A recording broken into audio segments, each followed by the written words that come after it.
Well, I grew up in Maine, on the coast of Maine, in a very small town with my mom and my dad and my brother. The things that were valued around my household the most were long conversations, deep listening, and patience. We didn't have the distraction of a bustling city anywhere nearby. Expressing one's own feelings and how that affected our perception of the day, how we experienced the day. And throughout my childhood and well into my teens, I was really not interested in being a musician. I was more interested in being an athlete and playing sports, and I was into martial arts and yoga and later on meditation practice. So those things became a big part of my life and still are.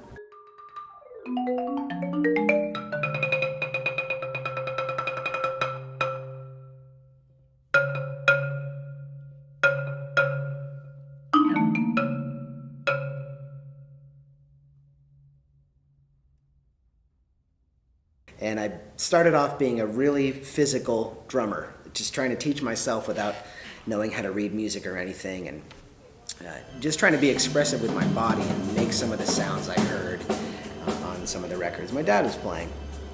And then I met a group of guys, and writing music, being creative, improvising with my friends as a social experience, and then playing out around town a little bit was my first experience with music. And I think now I look back on that time, and I've carried a lot of that enthusiasm to all the performing I do now, even classical music. I think my main output as a musician will always be classical music and rock music, to speak generally.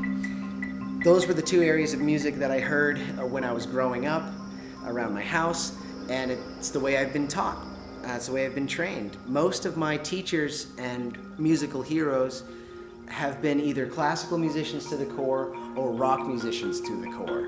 Despite that, however, in the past 5 or 6 years, I've felt that there's something in me that wants to come out, something expressively, that I can't reach with either of those types of music. So modernist music in the European tradition has been a vehicle to help me discover that, and I thank very dearly my close friend and mentor and teacher, James Dillon, for helping me understand some of this music and bringing it into my life.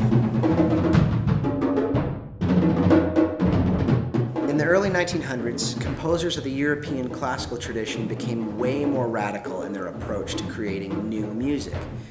Generally, this was called modernism. Composers were challenging what could be considered art music to be performed in a concert hall. Much of this music could be described as abstract, complex, and in some cases, bizarre.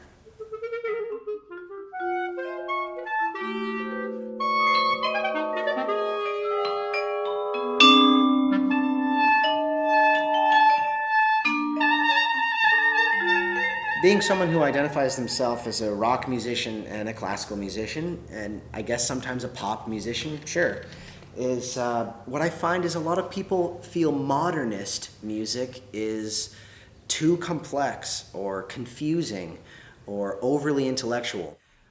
I truly believe that this music that I'm going to be playing in August is beautiful, and I truly believe that anyone can see it as beautiful.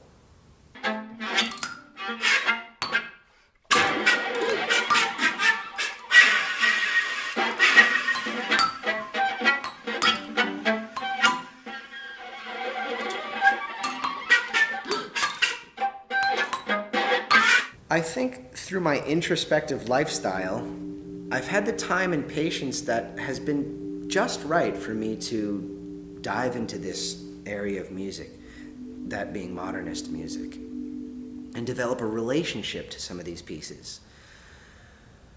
A lot of these solo pieces are about the individual and the power of the individual. Watching someone perform one of these solo pieces is like glimpsing into someone's consciousness, into their experience of the world as an individual. It's very personal and very revealing. Your heart is wide open when you're inside one of these pieces.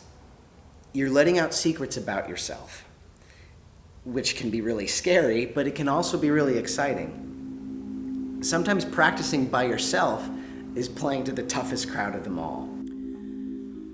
Well, what is a score? A score is the sheet music. It's the best way for the composer or the writer of the piece to express all the information about the piece to the performer, so the performer can prepare to perform it in public and hopefully represent exactly what was in the composer's imagination.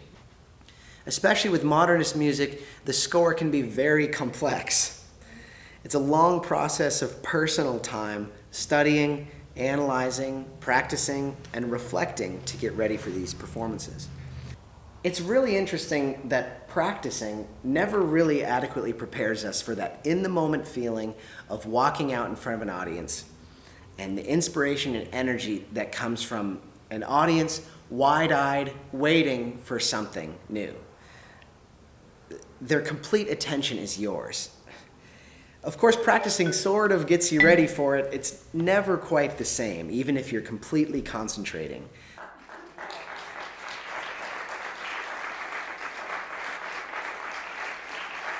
Every time I step out on stage to perform again, after practicing for a period of time or preparing, I have to step away from my introverted tendencies, and I have to jump into the moment and let out a beast of expression, so to speak, I guess you could say. And every time I walk out on stage, sometimes it feels like, well, here is this person that I haven't seen since the last time I performed. So it's almost like I'm getting to know this person or thing that lives inside me that I barely know.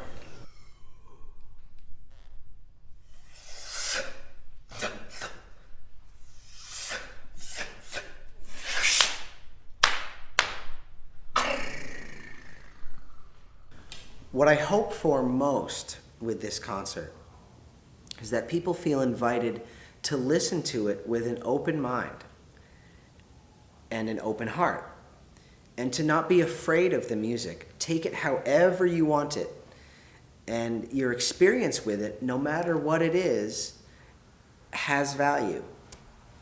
In the end, in that moment, it's sound, it's a performance, and it's for you.